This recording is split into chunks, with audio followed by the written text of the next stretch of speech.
Samantala, niyanig naman ng dalawang magkasunod na lindol ang humalig Quezon kaninang umaga. Ayon sa FIVOX, unang naitala ang magnitude 5.3 na lindol sa humalig kaninang alas 7:16 ng umaga.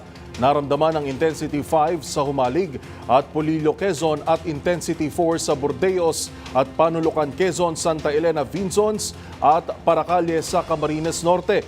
Naitala rin ang intensity 3 sa Ginayangan, Alabat, Tagkawayan, Calawag, General Nakar, Real at Mauban sa Quezon, maging sa Quezon City at Pateros. Habang naramdaman ang intensity 2 sa Atimonan, Lopez at Gumaca sa Quezon, Basud at Gallegos sa Camarines Norte at intensity 1 sa Caloocan City at Pasig City.